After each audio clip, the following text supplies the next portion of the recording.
right, today I am joined by the Johnson brothers, Arik and Derek, both with nearly 3 decades of experience in the world of compete, and I think our first pair of siblings on the podcast. I'm not entirely sure, but I'm pretty confident the first pair of siblings on the show. Arik is the founder and Derek is the CEO of Aurora WDC. Aurora WDC has 3 offerings, all with one purpose: serving the needs of intelligence professionals and executives so that they can amplify insights and build a culture of compete. And now they've been generous enough to give their time. Guys, thank you so much for joining me. Thank you, Adam. Hey, Derek. Thanks, Adam. Arik, pleasure to be with you all.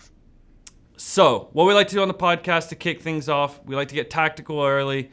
Both of you have a lot of experience in the world of compete. Can you share with our listeners 3 quick pieces of advice that you've learned through your career in compete so far? Derek, we had a quick little prep session before we hopped on here, so I'll share the 3 I texted over to you. How about that? Well, I think the first and foremost is to think the unthinkable, and that means that you can't ignore the improbable. Just because you don't expect it to happen doesn't mean it won't happen. And that's really a big part of what insight and intelligence work involves, is being the ones who are thinking the unthinkable, because most of the people inside the organization and are serving the stakeholders you're serving don't. They don't.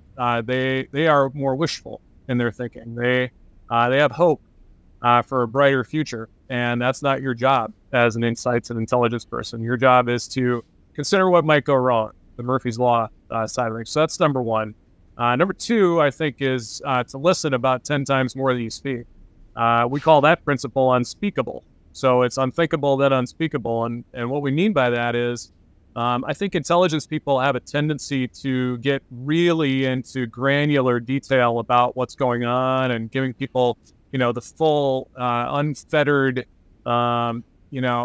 evaluation of what it is they're assessing. And that's not always the most useful, because it can paralyze people who don't have the full context of what you're trying to convey to them. So listening to what it is they need, and then listening to what they want and then giving them what they need, I think. And the ability to do that is an art form. It's not a skill. It's not a science. It's something you learn through experience and through failing at it a few times before you get it right. And understanding how to keep your mouth shut a good portion of the time. And then I think the final thing is that the value of an insight that's been ignored is not neutral. It's not zero. It's negative. An ignored insight actually can corrupt and destroy the value of adjacent insights around the same topic. It can make stakeholders more biased than they would have been had they not been encouraged to act on it. So we call that principle no action, no traction. That ultimately is the value of all insights, is that someone does something differently based upon it, even if that is a choice to do nothing, by the way. That's, I think, a common misconception in this line of work, is that doing nothing is universally bad. Not so. Mm-hmm. Doing nothing is universally good when you don't know what to do. I'll say that one more time. In the absence of certainty about what to do next, you should do nothing. So those are my 3. And Derek, I think you'd probably side on those. Yeah, I mean, the only thing I would add to that is we were taught this at a young age. So being the first duo of siblings here that you might have had on the show, Adam, our dad years and years ago, and I know you have a lot of sales enablement people that listen to your podcast and tune in. He said it best, and I used this statement as recent as yesterday when I did an interview serving in my role as president of the Council of CI Fellows. And the statement goes like this: nothing happens until someone sells something to someone.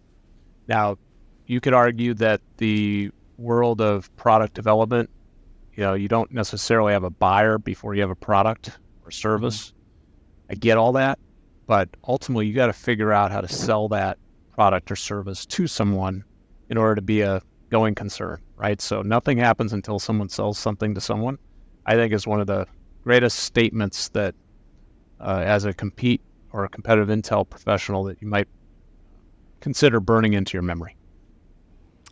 Okay, So those are quite a few very strong examples to kick off the bat here. I kind of want to dig in on a couple. I think as well that Eric, when you mentioned that last piece there of the not acknowledging an action or an insight will have kind of like a trickle down effect. And do you have like an example of the implications of what can happen, or that you've seen in workplaces where there's like maybe where there has been sort of, I don't want to say ignoring of an insight, but not a full acknowledgement, and kind of the distinction between acknowledging an insight and doing nothing and sweeping it under the rug? Like what's because it feels like there is a clear difference, but what's the nuance there?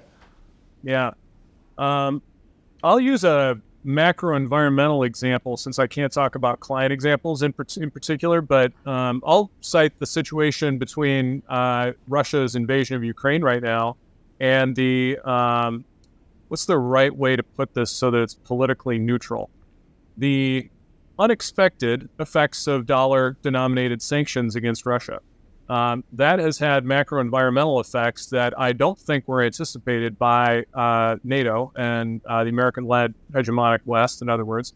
And the consequences of that are fairly severe. We're going to be seeing a meet here. It's as we record this, it's early August of 2023. I don't know if you wanted me to say that, Adam, but in about 3 weeks, there's going to be a meeting in Johannesburg between the BRICS alliance.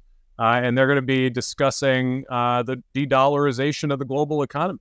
Would that meeting have been happening had the sanctions against Russia been a little more safely calibrated to produce the desired outcome in the macro environment? Probably not. It probably would not have allowed that alliance to have the same degree and depth of disruptive conversation that they're going to have here in a couple of weeks. So that's a macro environmental example. That's actually sort of relevant, I think, to your listeners too, is that there's three very distinct types of intelligence work that gets done. One is on the macro environment like that, what we call the uncontrollables, the contingency control factors. The next is your own dominion control factors. And those dominion control factors are the things that you, your entity, your stakeholders control exclusively. And then there's the influence factors, the control factors of others that you have a greater or lesser degree of influence over. Now, when you start to compartmentalize a little bit like that, it becomes more like a programming language.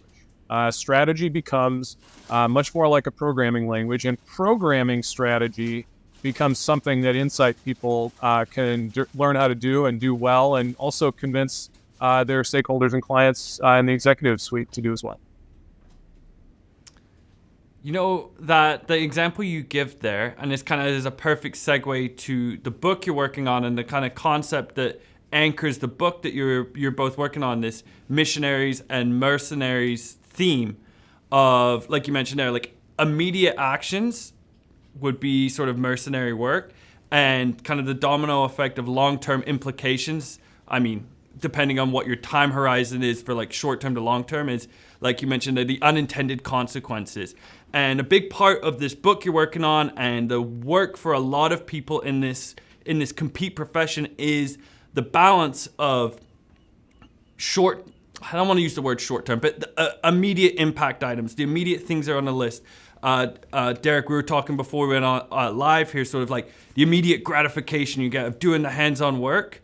And then there's the missionaries piece, which is that longer, broader view of what's happening in the market, or things that might happen 5 years, 10 years down the road, the Murphy's Law piece. So from your experience, both of you, how do you balance both of those pieces?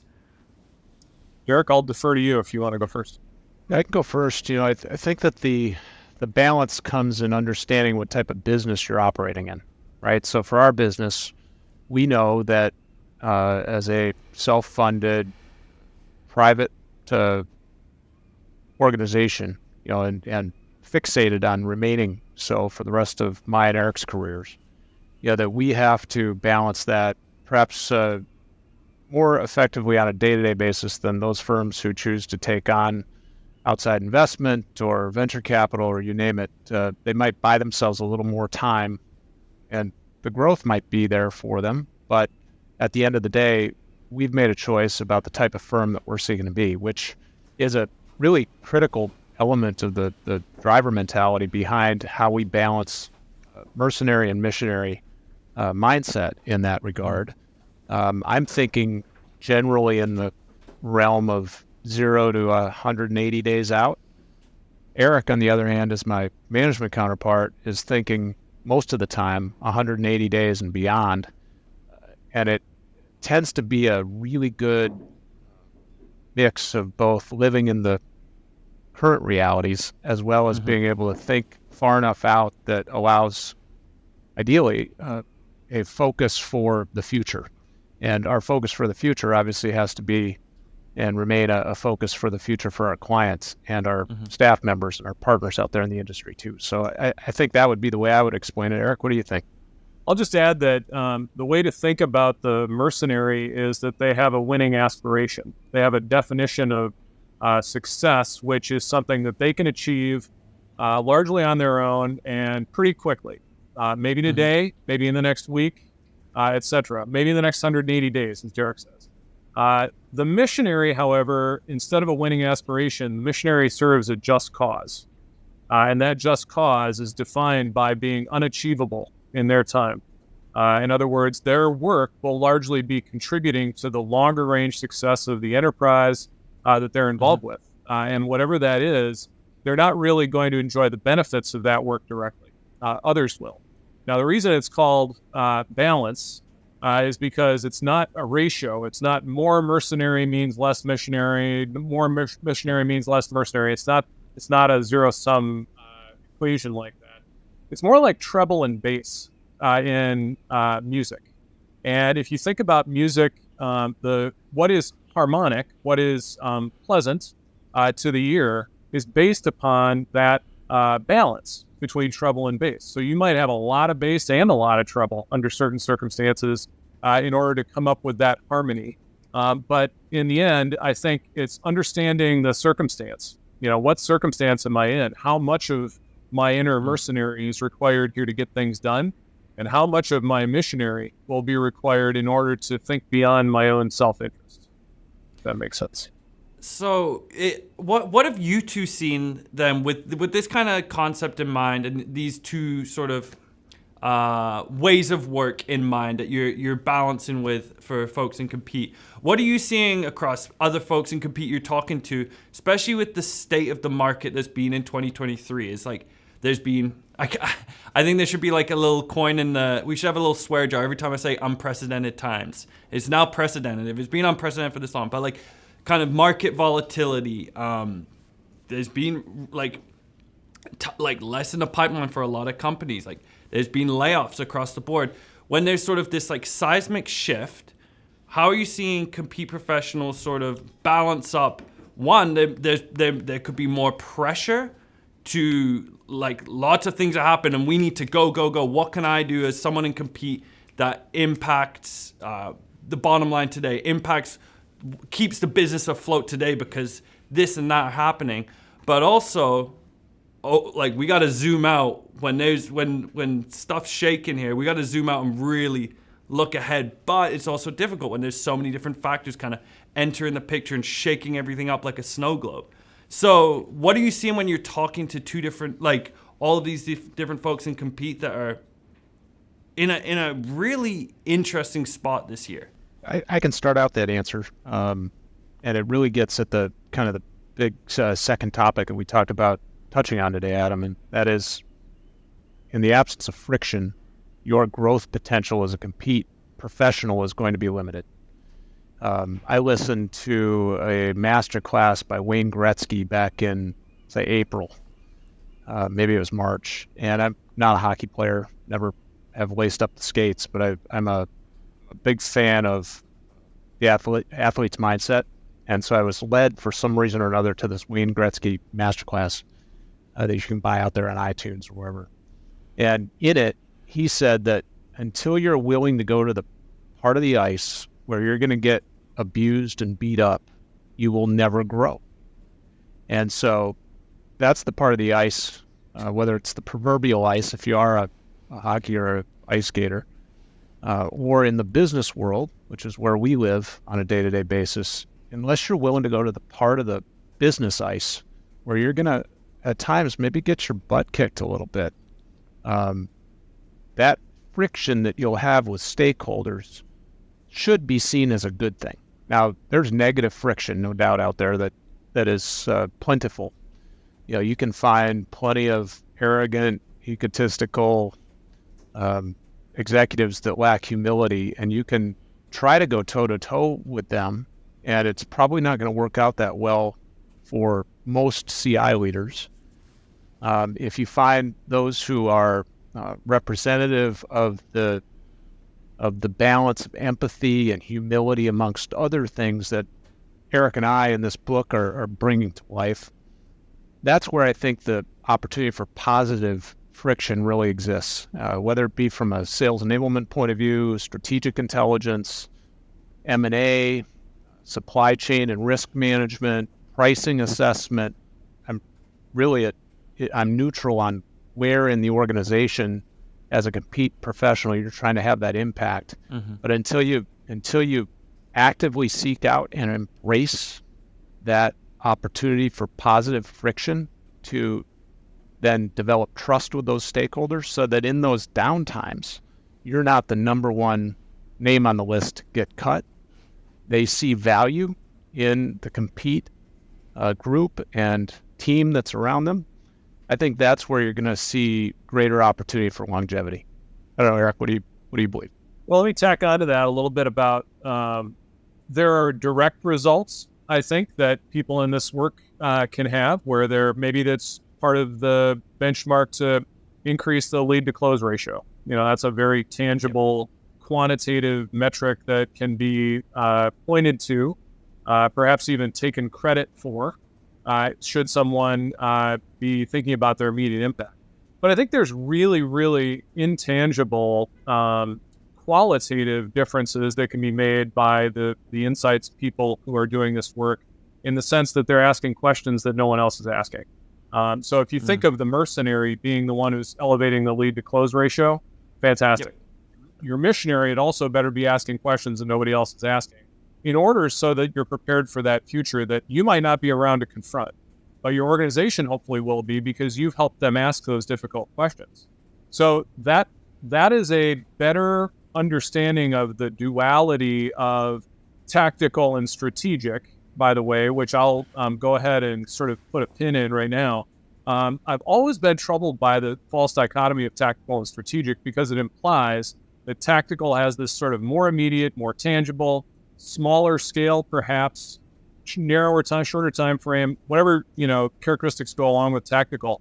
And I really just hate that. In fact, I wrote a blog post about 15 years ago saying strategists are a dime a dozen. Be a tactician, because tacticians actually get things done. Better yet, be a logistician. Be someone who can handle the logistics of pulling off a complex, abstract project, like selling a sophisticated technological solution to a skeptical customer. But to take that kind of one step further, one of the things I tell my children, which I'll share with you all here, because I normally don't share the stuff I tell my children in business settings, but I'll make an exception for your audience, Adam. Comfort is a slow death. And you might occasionally become uncomfortable with the things that have to get talked about in a business setting. In fact, if you're not occasionally becoming uncomfortable, your organization's dying a slow death, because change is happening at a faster rate outside your organization than it's happening inside. If you sort of think about one of the management leaders of the last half century, Jack Welch, that was actually his diagnostic for whether organizations had a future or not. If change is happening faster on the outside than on the inside, death is near. And so I think that's a big part of this duality, the real duality, which is I got to produce results today, but my organization is going to have to produce results for its stakeholders that I might not be around to see. I certainly won't be able to take credit for it. I've got two questions, and I want each of you to kind of pick up one. I think Arik, you might be on this kind of the missionary lens you're talking here, and then Derek, as you mentioned, within your own function, you might be more of the mercenary yourself. So I'll throw that one to you. But first of all, on this bigger picture side, as you mentioned, sort of asking the questions that are uncomfortable, asking the questions that will have implications long after you're gone. And again, if we think of the business context, like where there's a lot more uncertainty happening right now, how do you create positive friction by bringing those questions to the table where it's not a matter of paralysis by analysis, where it's like, here, I'm dropping in this big uncertainty. Go do with it what you will. Like, how do you make that productive? Inside our own company, I actually had this conversation yesterday with some analysts who are working in our summer internship program. And I said, the task ahead of you in the next few days is to tell us at what point you give up on our product, meaning First Light. First Light had a specific mission that we're building for them to test. And I need to know at what point they start tearing their hair out with our product and abandon it. Because if our own stakeholders, people who want to see us succeed, are turning away from what it is we're bringing to market, that's a tremendous indication that we're doing something wrong. Now, tell me what it was. What was the last straw? The bird that broke the camel's back, proverbially. Now let's go ahead and attack those problems, at a systemic level and figure that out so that the next iteration of the product, or that feature of the product in this case, can be improved. I think that the prerequisite for all of this is a culture of trust and a culture where confidence is had in debate, and that debate is not seen as something that is counterproductive or in bad taste or rude. Debate is something that provides the friction that Derek just got done talking about. In the absence of debate, actually, you can't have friction. And I think without friction, you don't get growth, not in the long term. So thinking about this notion that everyone has to agree, I think it was Wrigley who said, where two agree, one is unnecessary. That notion of debate is, I think, a huge part of what intelligence and insights people have to develop as a skill set for themselves and in the organizations they serve. I'll take the mercenary side, Adam, of that question. There's a reason why I got Kobe, the Mamba mentality over my shoulder. At times I'm on Zoom calls with clients or partners or staff members, and they see a different view, other camera. And then for most podcasting, I do this angle. And the real reason for that is because I think the Mamba mentality really speaks to both the mercenary and the missionary. The opportunity to go out there, and I'm more of a basketball fan than I ever will be a hockey fan per se, but to go out there and just have that killer mentality that I'm going to go take what is due to be with a great product, a great capability. And that for compete professionals, if you don't have, to Eric's point, faith in your own product platform, then it's time to move on somewhere else and go be a mercenary for some other company where that passion can either be reinstilled or developed further from where it might be today, so that then you can go and have those, at times, difficult conversations with your stakeholders to develop positive friction that leads to the trust. But the missionary side of the Mamba mentality also tells you it's a constant quest to be the best version of yourself. Now, in today's society, at the start of this podcast, Adam, you started out saying something that I found really interesting. It's a society we live in that seeks immediate gratification. And in my brother's world, he says it really well when he says that as competitive professionals, we're often planting seeds for trees under whose shade we will not sit. And I think that that's a pretty interesting statement, because, odds are good you might move on as a compete professional, either self-induced or induced upon you due to some type of market situation or better opportunity, you name it. But at the end of the day, can you look yourself in the mirror as a compete professional and say, I did good things in that role. Now I'm going to go take my skills, time, talent, and treasure to a different situation, and I'm going to go plant seeds potentially under whose shade I may not sit someday. And while Eric and I have maybe a longer view about our time already here at Aurora or what the future might hold, the reality is that in a lot of walks of life, people really thrive on that opportunity to kind of go in, be a mercenary and a missionary for 2 or 3 years, get out, move on to the next opportunity, and keep kind of rinsing and repeating that mentality, if you will. And I have no judgment over that whatsoever. I wanna. I know we're coming up on time, but I do want to get your take as well, sort of on positive friction. A lot of our listeners today and a lot of folks in Compete, there's this kind of growing partnership between themselves and revenue leaders. Like, what is sort of forging this partnership between Compete and the people that own the revenue function? What are some of the ways in your career, both of you? I would love to hear some stories or something during your career where you've built positive friction with those revenue leaders to get the outcomes that are going to help the business and to solidify or forge that partnership or relationship. Because again, that's something that I think a lot of folks in Compete are looking to unlock, and they're just not quite sure how yet. So I would love your takes. Maybe it's lessons learned from the starting of your career or something you nailed with more experience under your belt. I got a couple stories, if you don't mind. So one story, and this is in the book, by the way. I think both of these are in the book. But one story that comes to mind happened just before Derek joined the company. And I had a client who, this isn't sort of revenue per se, in the sense that it's going to be reflected next quarter, but it's revenue that will be reflected over the next decade. And in this example, it was the maker of an excimer laser emitter who asked me if I could acquire a couple of his competitors' products for them to use in a lawsuit because they felt that they were being infringed upon their patent. And if they could prove that that infringement was the case, they could not necessarily put them out of business, but they could enjoy a very nice royalty payment in order to have the privilege to continue in that business. Now, how would you go about acquiring an excimer laser emitter, would you imagine, Adam? Well, since they only sell a few of these things a year and they're a couple $1,000,000, the only way to find one is to find a decommissioned wafer fabrication plant that has one in an auction. So that's exactly what I did. And with a budget of about $300,000 US, I went out and acquired one of each of these excimer lasers.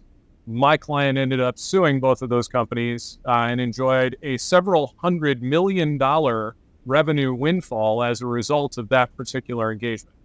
Now, $300,000 in, plus our fee, they got about $900 million back. I'd say that was a pretty good use of insight, opportunity in that set of circumstances. But was it reflected in the next quarter? No, it was reflected over the next decade or so. Now that's one example that's tangible that I think speaks more to the missionary, so to speak. The missionary has to be thinking about ultimately what will make our organization more competitive in the world, make customers want ours, find it superior to the competing offer, the others that are proclaiming to do some similar value. If you bring that down to a more immediate sort of next quarter kind of example, I don't know if this is in there or not, but I had an engagement with what's the right way to obfuscate the identity here? Call them a trucking company that was interested in getting into the logistics software business. I think this was before your time, Derek. And that particular company knew that the control of that logistics software business would be something that all of their trucking competitors would find very unattractive to using that logistics software.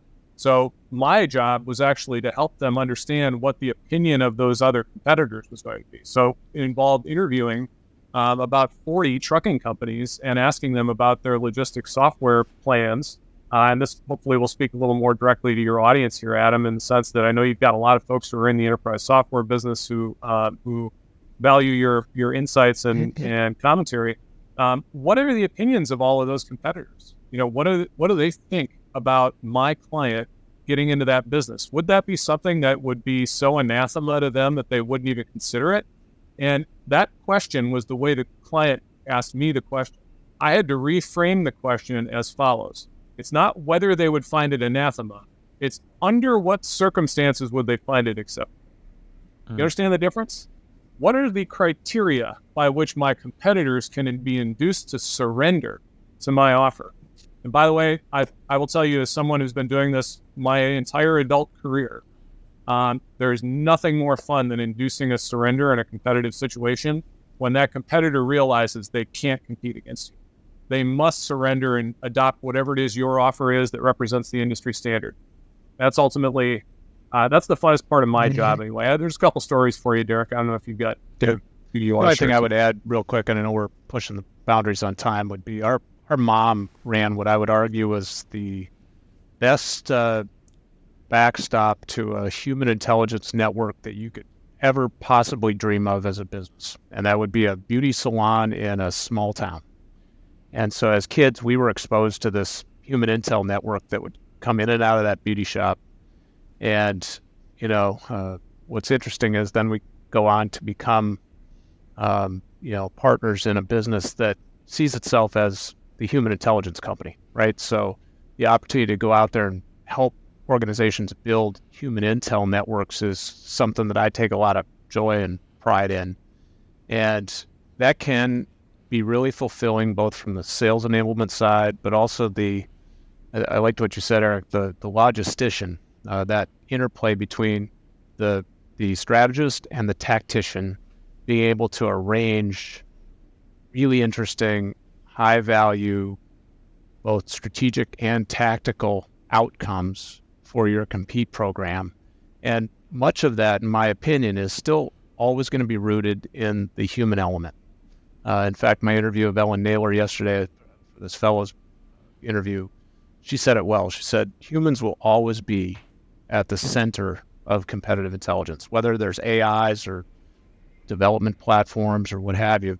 The human element is still going to remain and needs to remain really important for us in the positive friction lens to be able to convey action-inducing sort of moments with our stakeholders. Otherwise, the degree of empathy and humility is going to be lost. And, that's what I hope your listeners might take away, at least from my side of this podcast today. Absolutely. That's been touched on more and more amongst guests, that kind of partnership with AI right now and keeping Compete Pros at the center. Derek and Arik, this was awesome. I cannot wait for the book. Do we have a finalized title on the book? Are we still working on this? What can folks look for when this is released in the new year? Well, we know it's going to be called The Missionary and the Mercenary. There might be a subtitle to it, but we'll keep you guessing on that one for another few months. Perfect. So, folks, when you're listening to this, make sure you have your eyes peeled for The Missionary and the Mercenary coming out soon. Where can folks connect with you, learn from you, say how much they loved your appearance on the podcast today? Probably LinkedIn is best. Search for Arik Johnson, Derek Johnson. My name is spelled funny, A-R-I-K. So it'll probably be a little easier to find the right Arik Johnson than the right Derek Johnson. We should have spelled your name equally weird, Derek, when you were little. Maybe D-A-R-I-K? Yeah. No, I'm kidding. You can always pop into Aurora WDC.com as well if you want to find us there. But it's been a great pleasure and privilege, Adam, to come on the show, and hope that your listeners get some value out of this. They absolutely will. So I appreciate you guys taking the time, and everyone, we will catch you next week.